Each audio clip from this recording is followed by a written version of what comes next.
Di video kali ini saya cuma mau berbagi aja roadmap saya jadi kaya, yang mana simpel banget dan benar-benar saya praktekin trial and error sampai nemu formula ini.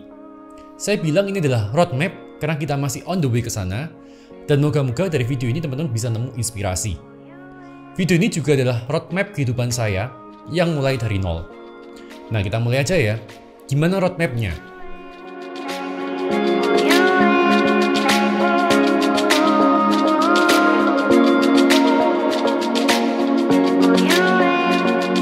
Yang pertama, develop skill and experience. Dan ini yang benernya nggak bisa diulang, yaitu develop skill dan experience. Dan kalau saya boleh mengulang masa lalu saya akan banyak-banyak cari skill dan experience. Bahkan saya akan willing to work for free in change of mentorship. Kalau kalian nggak punya privilege, pasti harus melalui fase ini. Develop skill. Skill apapun. Karena kita nggak tahu nih, next skill yang kita pakai itu apa. Nggak ada yang tahu masa depan. Nggak ada yang tahu kalau saya bakal ada di depan kamera kayak sekarang, ngobrol sama teman-teman di seluruh Indonesia. Nggak ada yang tahu kalau saya bakal jadi Web3 educator terbesar di Indonesia, bahkan mungkin di region. Jadi saran saya, buat yang mau mulai mendevelop roadmap-nya, mulai dengan develop skill.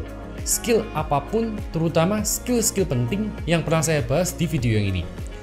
Ini video saya udah lama banget, teman-teman wajib nonton. Tujuannya untuk tahu skill-skill apa yang harus kita achieve.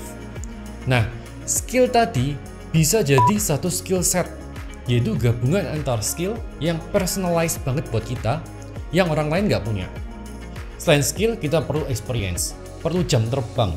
Makanya banyak-banyak coba, banyak-banyak terjun ke lapangan, banyak-banyak trial and error, banyak-banyak buat gagal. Nah, roadmap yang kedua, build a second brain. Jujur, dulu saya nggak tahu goal saya apa, jadi saya develop skill juga. Salah satunya dari baca buku, ikut seminar, dan banyak ketemu dengan orang yang udah berhasil. Dan semuanya itu sudah saya compile dalam satu catatan. Misal, kalau selesai baca buku, saya akan buat summary buku itu. Entah coba highlight atau buat mind map. Kalau saya habis ketemu orang dan saya merasa terinspirasi, saya akan catat poin-poin pertemuan yang tadi. Apa yang saya dapat? Sampai akhirnya, selama lebih dari 10 tahun, catatan ini jadi sebuah big data yang bisa saya akses dan baca ulang. Jadi kalau ada orang yang tanya kenapa saya tahu banyak hal, ya karena saya develop sebuah private big data. Kalau teman-teman mau tahu lebih banyak tentang second brain, teman-teman bisa nonton video yang ini. Nah, kabar baiknya second brain saya untuk Bitcoin, crypto, dan Web3 saya buka untuk umum gratis di belajarcrypto.id. Nah, teman-teman yang mau belajar kripto mulai dari nol bisa langsung meluncur ke website itu. Yang ketiga, big action paling nggak once every year. Nah, ini penting. Tiap tahun paling nggak ada satu goal, satu big leap, atau satu big action. Satu langkah yang masif, mungkin yang orang lain bilang risky, beresiko, atau apapun itu. Tanpa action, hasilnya pasti nol. Kalau mau hasil gede, harus punya action gede. Apa itu action gede? Misal buat project baru, buat startup baru, dan lain-lain. At least nih, kalau kita belum jadi crazy rich, kita punya crazy action dulu. Kalau orang lain bilang kita crazy, berarti kita udah ada di roadmap yang tepat. Karena kebanyakan orang tuh ya average, biasa-biasa aja. Nggak banyak orang yang mau take massive action, karena udah settle di zona nyaman. Yang keempat, find a blue ocean. Blue ocean maksudnya adalah niche yang nggak crowded, yang nggak banyak orang jalanin niche itu. Di dunia ini banyak banget blue ocean, sektor-sektor di mana yang nggak banyak orang yang mau kerjain. Karena apa? Karena sulit.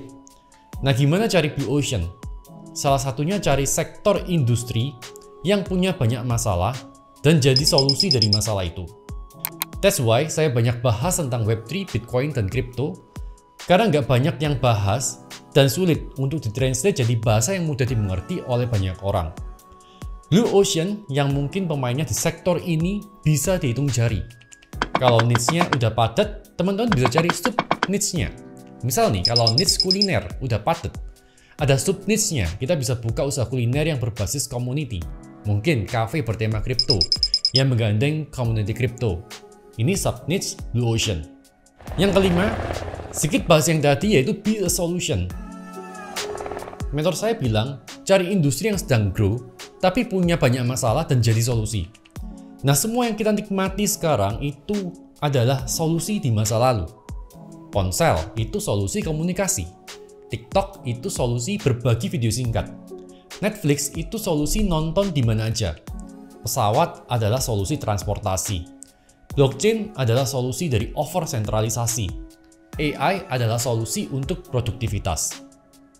Tapi industri baru yang sedang grow pasti punya banyak masalah. Blockchain punya masalah ditolak dan diregulasi di banyak negara. AI punya masalah, bahkan mulai di-ban di beberapa negara karena takut. Tapi nggak ada yang bisa melawan dari hasil solusi. Marketlah yang menentukan. Jadi intinya, jadilah solusi, jadilah pemecah masalah, dan kalau kita jadi pemecah masalah dengan model bisnis yang tepat, uang akan datang otomatis. Jadilah solusi di samudera yang biru. Roadmap yang keenam yaitu find a good business model. Nah, setiap bisnis atau pekerjaan pasti punya bisnis model. Kalau kita nggak punya company sekalipun, kitanya sendiri kan juga punya bisnis model. Entah as an employee dibayar tiap bulan atau sebagai freelancer yang dibayar per project. Kalau misalkan influencer kan juga punya bisnis model, mau freemium atau premium dengan membership, atau buat seminar, webinar, coaching one-on-one, dan masih banyak lagi. Mau B2B, business to business, atau B2C, business to customer, terserah. Intinya, cari bisnis model yang pas, yang sesuai dengan expertise, kapasitas, dan profil kita. Yang ketujuh, trial and error. Oke, setelah big action, apa kalian langsung berhasil? Ya enggak. 90% kemungkinannya ya gagal. Tapi kalau ada chance 10% berhasil, mudahnya kita tinggal coba 10 kali. Kenapa ada orang yang nggak pinter, biasa-biasa aja, tapi jauh lebih sukses dan lebih berhasil dari kita? Karena dia terus coba, gagal lagi, coba lagi, gagal lagi, coba lagi, dan trial and error ini nggak bisa dipisahkan dari roadmap kita. Sebuah lembah yang emang harus dilalui sebelum kita mendaki gunung atau berada di puncak gunung. Makanya di lembah itu lebih crowded, lebih banyak orang daripada di puncak gunung. Karena banyak orang yang berhenti di lembah, berhenti mencoba kalau ada kesulitan. Padahal error atau gagal itu hanya sebuah feedback. Feedback untuk kembali evaluasi di skill kita, apa nih yang kita belum kuasain. Kembali evaluasi action kita, ada yang salah nggak nih kalau kita ambil keputusan. Kembali evaluasi bisnis model kita, apa kita ada di blue ocean.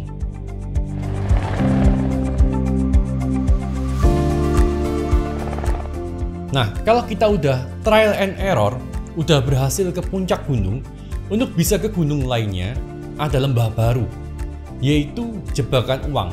Seperti yang pernah saya bahas di video yang ini. Misalnya utang dengan bunga yang tinggi, utang dengan model bisnis yang belum tentu jalan, ambil KPR di luar kemampuan, mobil baru, barang-barang mewah, dan masih banyak lagi.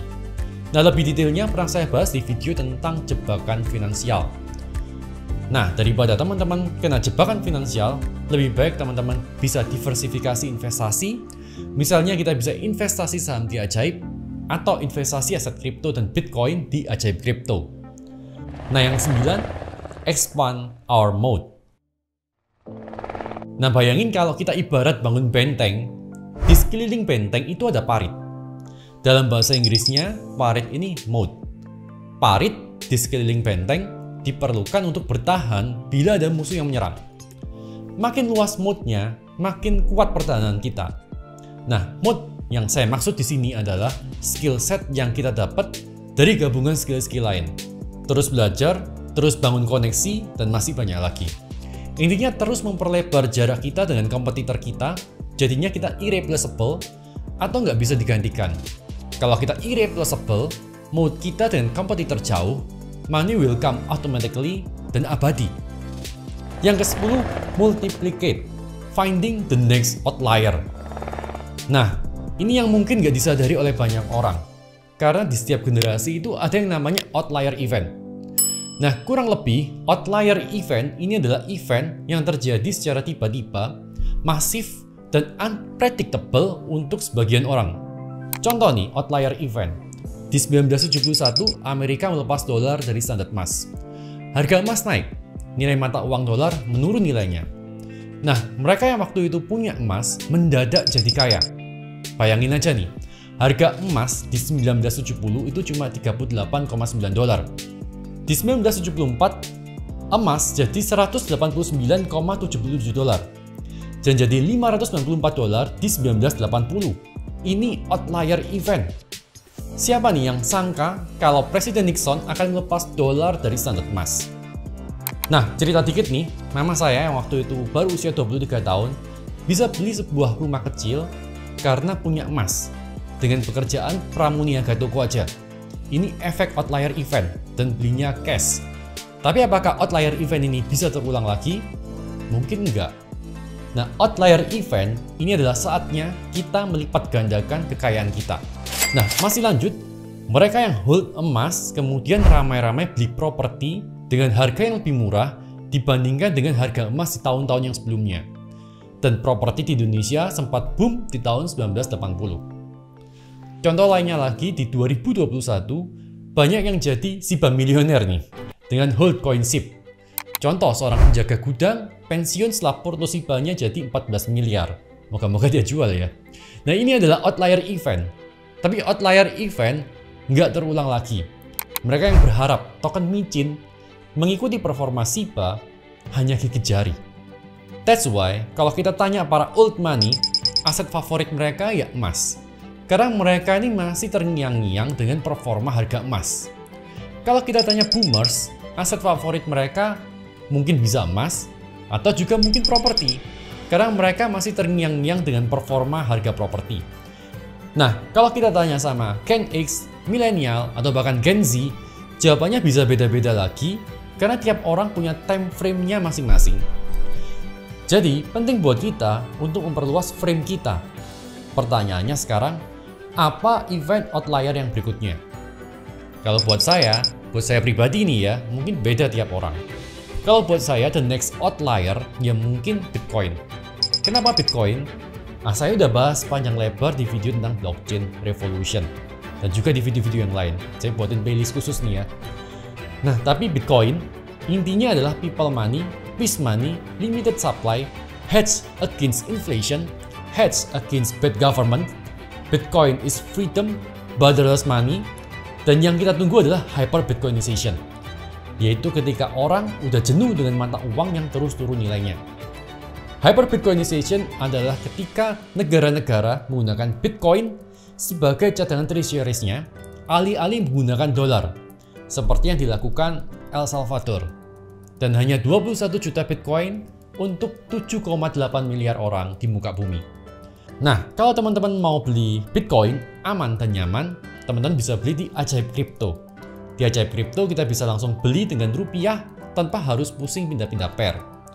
Ajaib Crypto adalah salah satu exchange crypto terpercaya di Indonesia dan sudah diawasi oleh Bapepti. Semua aset kripto, termasuk Bitcoin yang kita beli di Ajaib Crypto, udah final pajaknya sesuai ketentuan di Indonesia. Jadi pada saat melaporkan SPT tahunan, teman-teman bisa melaporkan Bitcoin dan aset kripto yang kita beli di Ajaib Crypto.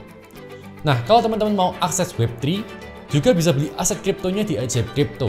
Karena Ajaib Crypto udah support kirim aset kripto via on-chain. Teman-teman bisa install Ajaib Crypto dengan link yang ada di bawah.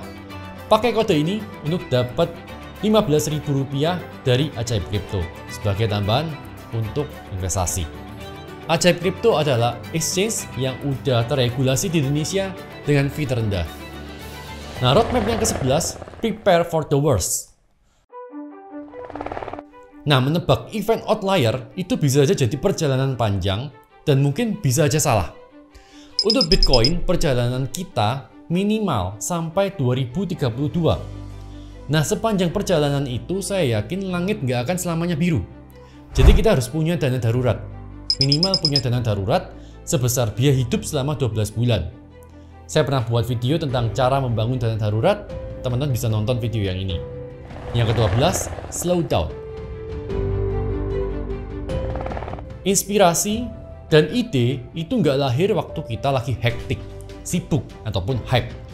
Inspirasi dan ide-ide baru justru muncul waktu kita lagi ada dalam posisi relax.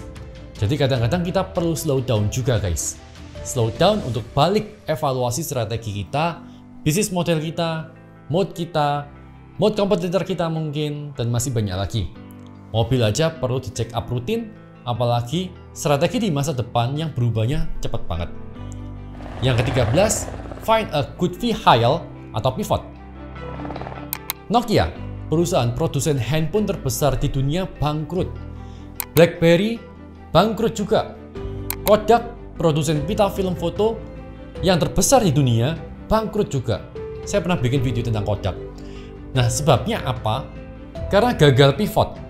Yang unik nih teman-teman, Nokia itu dulu jadi sukses besar karena berhasil pivot dari sebuah perusahaan produsen ban jadi perusahaan produsen ponsel.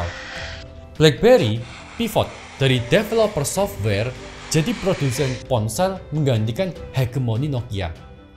Tapi akhirnya mereka mati juga karena gagal pivot, gagal memperluas mode, gagal untuk slow down dan evaluasi strategi.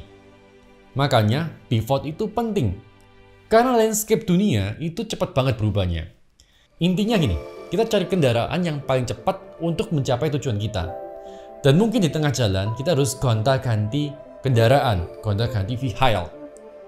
Yang ke-14, find your why. Nah, teman-teman harus temukan sesuatu yang klik dengan diri teman-teman.